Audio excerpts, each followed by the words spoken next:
And throughout this interview, you can periodically look wherever you want. You could keep your eyes on me or in the camera, but for this first part, I am going to ask you to tell into the camera your first, middle, and last name. Okay. Go ahead. Whenever. Mm-hmm. My name is Melissa Jo Eierman.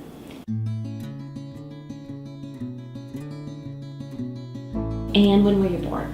April 13th, 1951. Did your mom, give you any information on what that day was like for her? No, except for it was Friday the 13th. So they were approached and it was in the paper and things like that. Like it was a big rare thing back then. And this is a new dog that you have? Yes, it is. Her name is Maggie. She's off camera, but I will definitely take that toy. No, it's okay. It's okay. It's quite adorable. Who gave you this dog? We rescued that dog. Okay, great. How old is Maggie? She's 4 months old. She's 4 months. And she's a trip. Your mom said that you were born on Friday the 13th.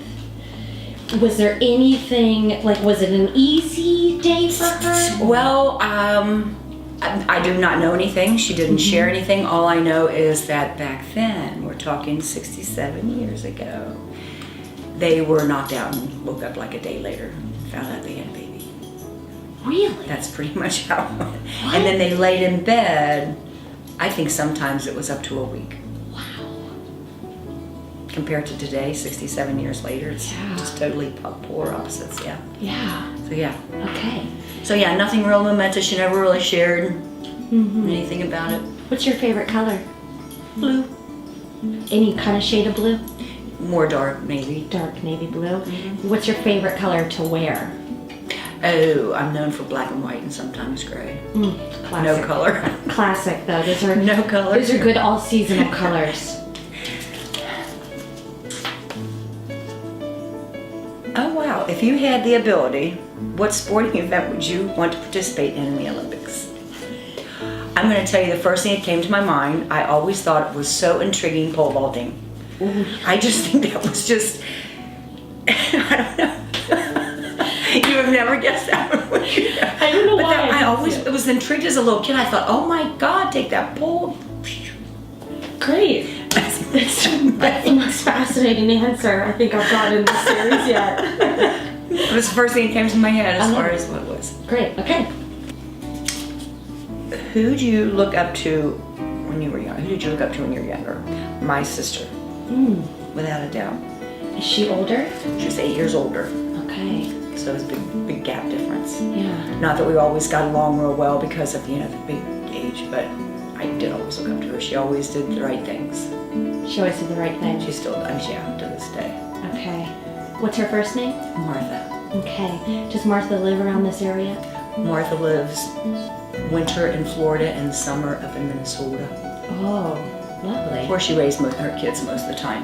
Did your sister teach you anything, like how to drive or anything like that? She did help with teaching me how to drive, and she taught me how to sew.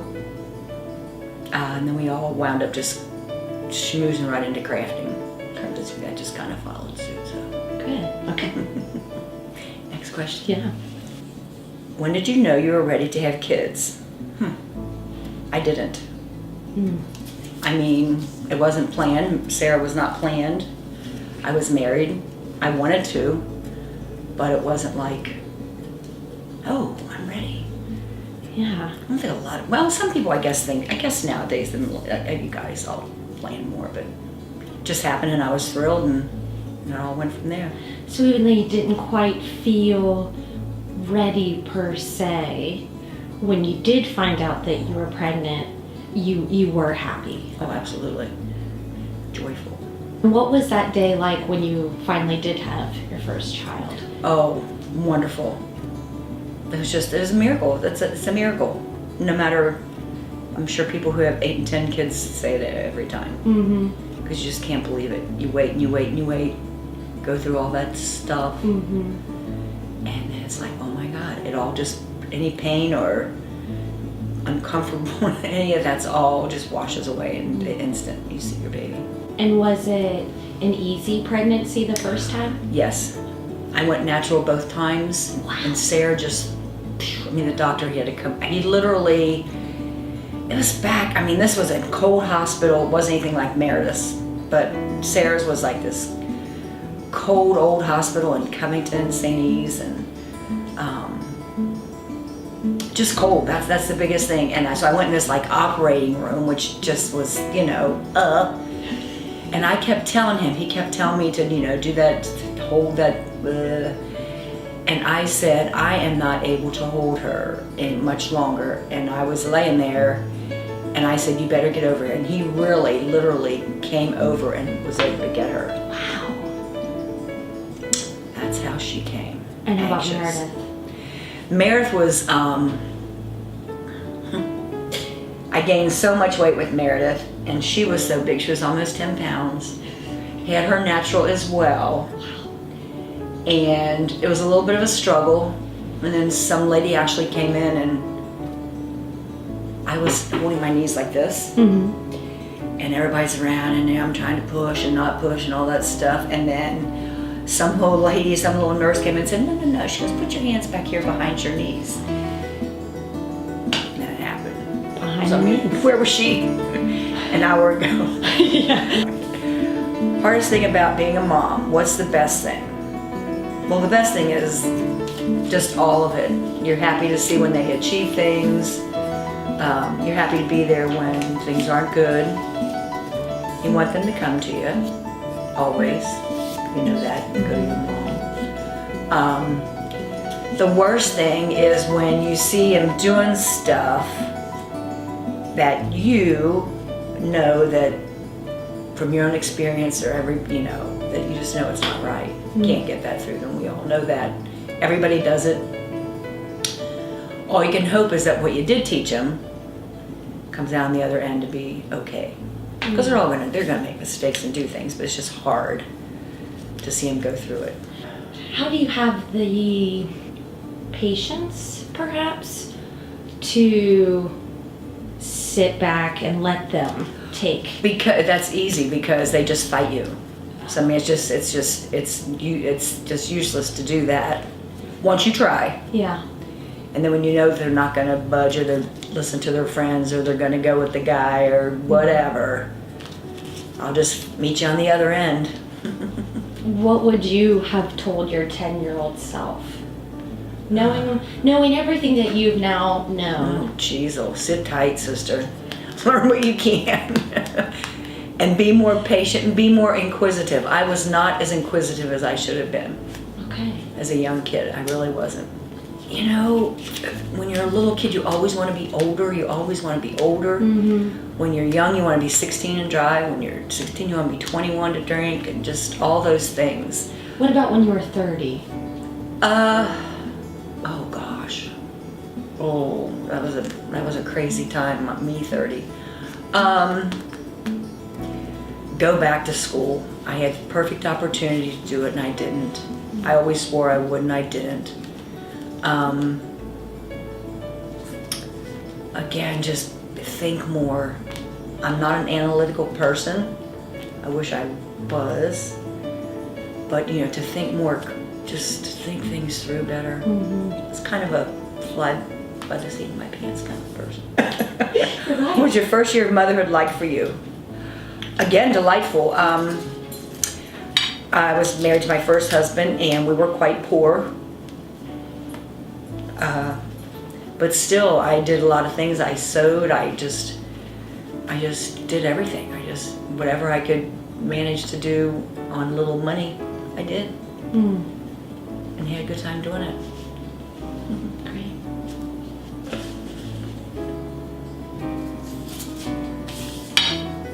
What's the one thing you wish you did before you got married or had kids? Oh, geez Louise. Went out and met more people and traveled. I just simply I don't tell everybody, but that would be my advice to any young person. You have got all the time in the world to have kids and settle down, have a house and all that stuff. Although some people are dead set that's what they're gonna do. Mm-hmm. But I've talked to people later in years whether it be leaving high school or leaving college, they just took off and I have a friend that I went to high school with, and he just traveled and just thumbed and he wound up in Japan. And he raised a family in Japan. I mean, it's just, the options are just endless. And to go and educate yourself in all the ways of the world, I think it's just priceless. And when you do it young, I just think it would help you a lot in life. What was the most rebellious thing you did as a teenager? Oh, wow. I did a lot of things. The most rebellious. Oh, I moved out. I just, without any warning, I just said, I had people come out to the door, come out with a truck, and I just said, I'm leaving. They were pretty upset about that. That's probably the worst thing. And why did that happen? Oh, because I wasn't getting along with them. With your parents? 18, 19 years old. Mm-hmm. I had a girl that I worked with, and she left her husband. I didn't even have a boyfriend. Let's see. I guess I did. So she wanted to get an apartment. I'm like, oh my God, yes, let's do that. So we worked at a pet store. Didn't make any money, but yet back in those days, you could find an apartment. If you made $125 a week, you'd find an apartment for $95 a month. Mm-hmm. So we did down in Covington. It was a lot of fun. A couple of us just all hung out and just silly stuff. So yeah.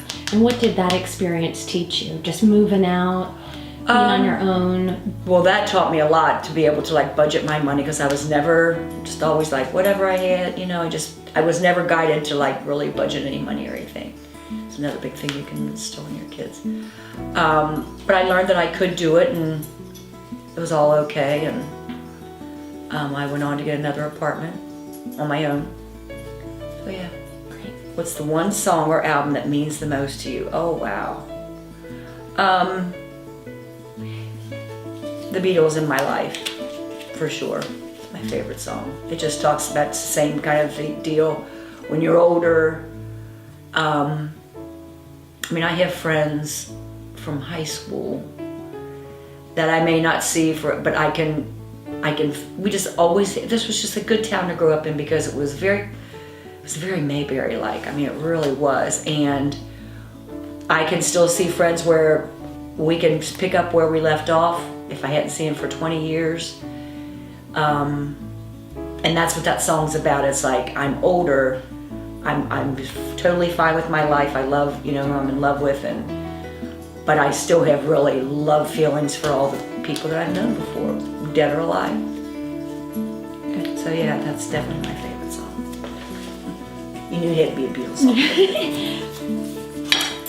What does we'll see really mean when you're raising kids? Anytime. Whenever you say that phrase. We'll see. I guess it's just a stall tactic to try to figure out what, whether it's saying to Greg, like, oh, we'll see if I want to do that. It's like you're either trying to think of ways to bring your point out that you want to do that. Mm-hmm. You are bad, Maggie. Or, try all the negative things of why you don't want to do that or don't want to. Is that right? Yeah. So do you think that when you say we'll see, what you're really doing is, in your own way, potentially saving room to say no? For sure. For sure. Absolutely. Okay, good. What's your favorite body part? My body or just anybody's body? Yours. I just say my eyes. Oh, yeah. Absolutely. Because you have blue eyes, right? I do have blue eyes. Well, they kind of sometimes turn hazily. My dad's eyes were like that, just not real blue, but not green, but just. I can't believe she just went in there. What makes a happy marriage and/or relationship? Boy, a lot of give and take. People say, I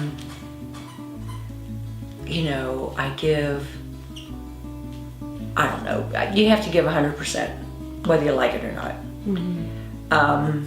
We all know no relationship is perfect. Mm-hmm. And you, through time, you learn things that you didn't know were going to come about a person. You have to decide now, am I going to try to change it? Which that never works.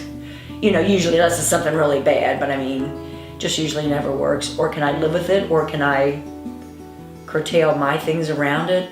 Just all kinds of, there's all kinds of personality things that come up that you just didn't notice before. And would you say, are you the kind of person then that would deal with it as opposed to just sort of shrugging something off? Oh, I think you have to deal with it. I don't think you can push that aside. I mean, I'm a good compartmentalizing person when it comes to, bad things or whatever. But, yeah, you can't just shove it off and think it's not going to crop back up because it is. Yeah. Good, bad, or indifferent, it is. So if it's bad, you always have to work on that too. But if it's just some weird, all of a sudden your spouse doesn't like to go out anymore, or I'm thinking of things that my friends have run into. All of a sudden they're just like, well, I don't want to do anything. Well, that's, you got to work around that and decide if that's something you can live with. It boils down to that. And what would you say is your worst habit in your relationship? Oh, my relationship. Yeah, in your relationship with your husband. What's something that you know that you do? And it could be big or small. Right. I put up with a lot of this bullshit. Greg. He can be harsh. He can be overbearing. And sometimes I confront it if I'm, if I feel like it's a good time. Because otherwise, you run against with people sometimes. They're just, you can say all the things that you want, but it's not going to take today. Today's not going to penetrate anywhere. So I just kind of choose pick and choose your battles. Yeah. When the time is right. Yeah. And if it's worth it, was that really, I'm just going to ignore it, just let it, Yeah. So yeah. Good. Okay. Oh, what did you want to be when you grew up? An interior decorator. From when I was like 9, 10 years old, I just was going to do that. I just thought that was the neatest thing to do.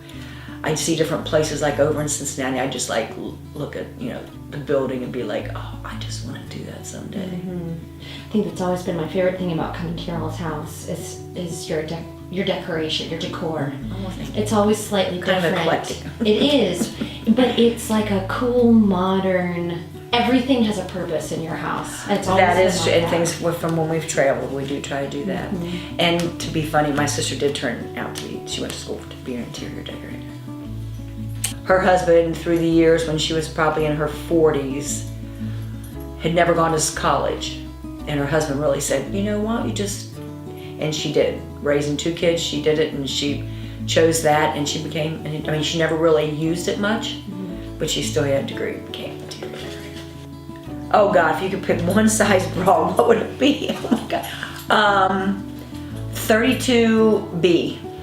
Be nice, just 32B. Yeah. I never was one to want big boobs or anything. Bell rings. Oh, favorite book. Boy, oh boy, that's a tough one.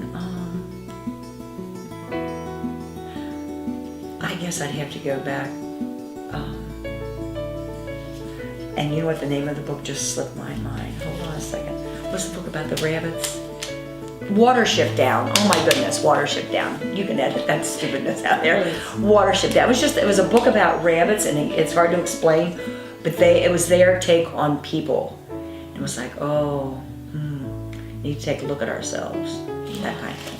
If you could have any accent legitimately, oh my God, what would it be? It would have to be English, like Liverpool people. Oh, I can't even throw anything out there now, but yeah, I love the English accent. I really do. And part of my family, a lot of my family's from England.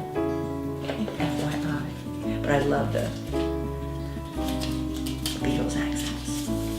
Ooh, what was the lowest time in your life and how'd you rise from that occasion? That was when I split up with my first husband. He caused me a whole lot of grief. Just tons of grief. Just stalked me. Just caused me a lot of trouble. It was hard not to feel sorry for him and, kind of go back with him and stuff. I knew that wouldn't work because I was over it. I had gone to my sister's and spent some time. Sarah was with me, and she just said, don't get over it, go. So I did, and I left. And it was just really a struggle, really hard, ugly, no money. My mom helped me a lot. Yeah, that was definitely my lowest point, but I rose up out of that fine. And how did you put one foot in front of the other and keep moving forward when you knew that he maybe wanted you to come back or was stalking me? Was it? Yeah. I just did, and I worked like a couple of jobs at that time, and just tried to just keep on going and keeping Sarah to some normalcy in all the craziness, so she wouldn't be, because there was nothing he wouldn't do. He was just weird, crazy. He had a drinking problem there at the end and stuff, so. And was there a part of you, though, that wanted to go back? No. I mean, I love things the way they were at one time, but to go back, no. Yeah. Never. And did you feel like that Sarah was sort of a driving force? And we'll try to make things better for her, for sure. Yeah. Try to get over all that and go a whole nother path, and we did. Mm-hmm.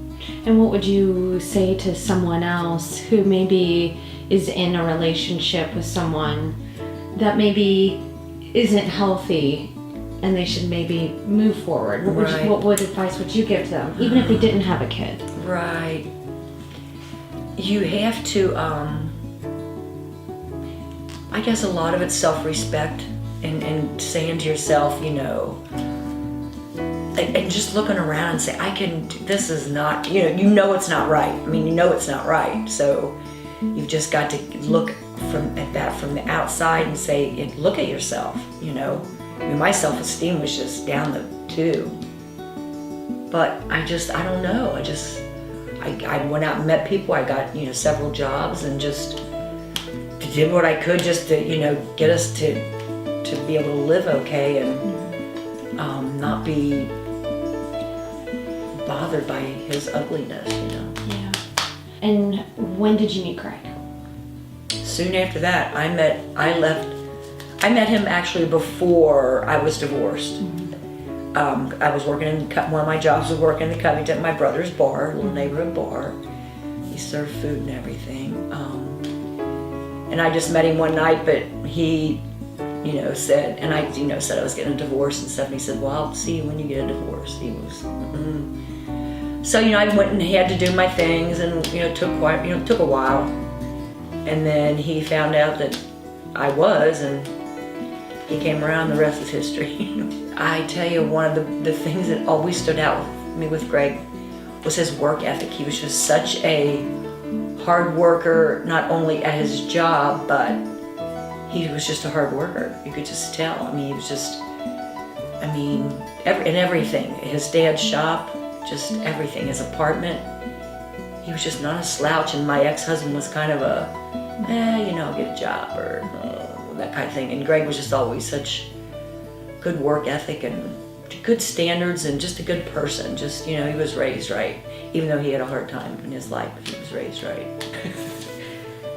Fondest childhood memory. Oh boy.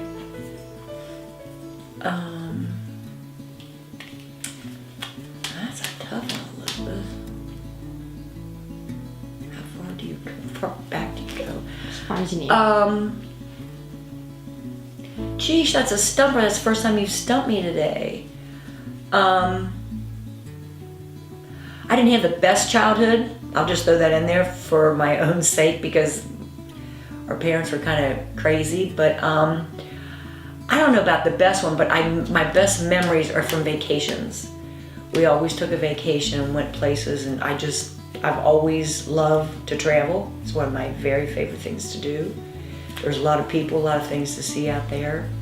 And I guess that's my fondest of taking trips. We always took vacations.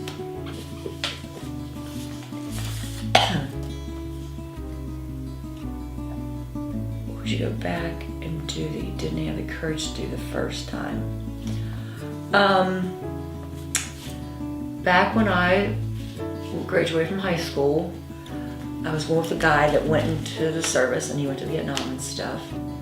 And I left town and moved up to my sister's. She was in Washington. She was having her second baby. Her husband, being a pilot, was gone all the time, like Tokyo, across the world. So I was elected to go up and help her at the end of her pregnancy and be there with her older daughter and that kind of stuff.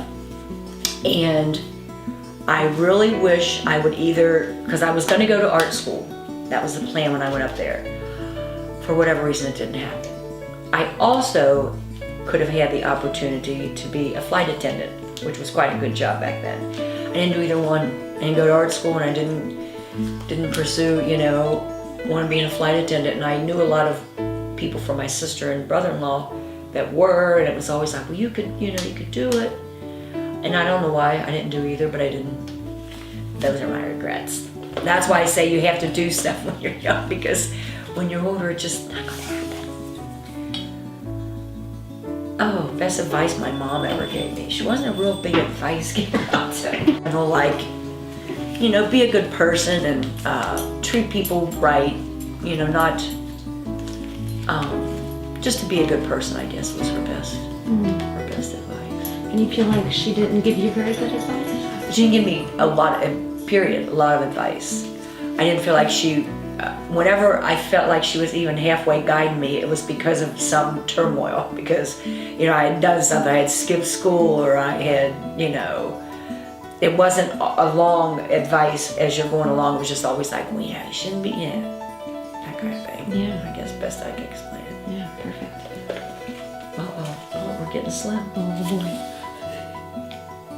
Ooh, what question do you wish you could ask your mom?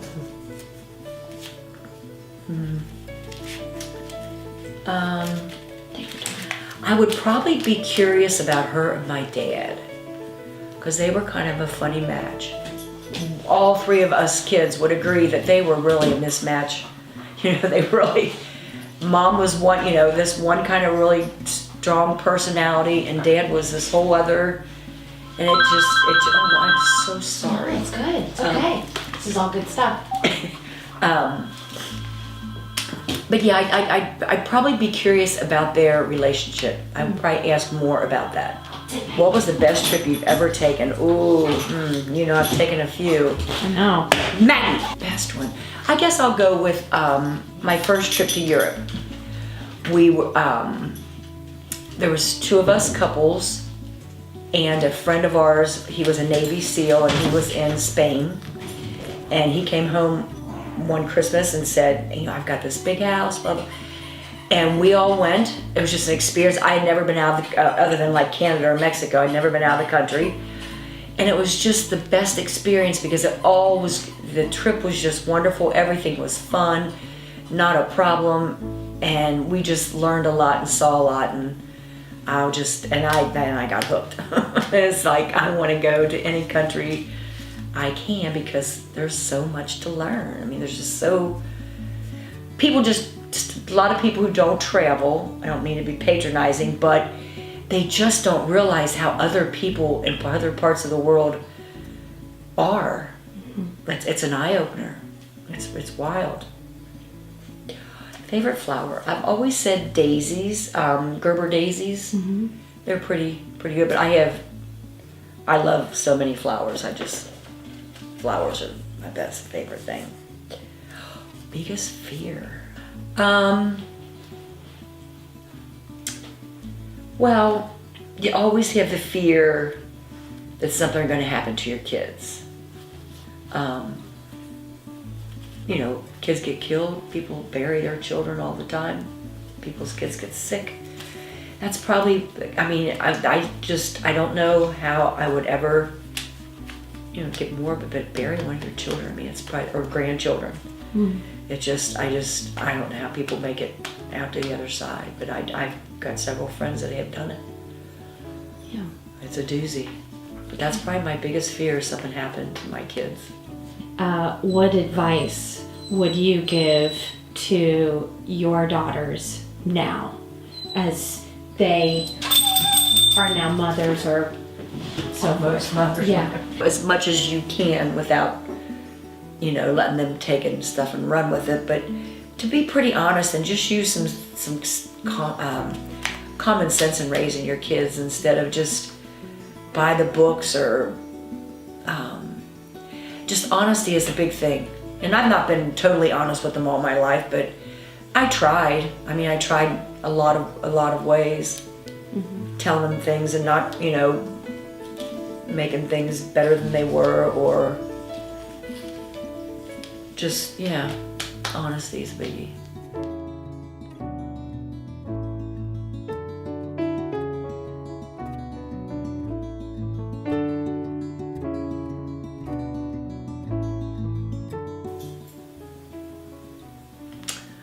Oh, I don't even know. I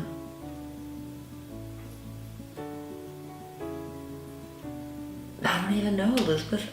You really stumped me on that one.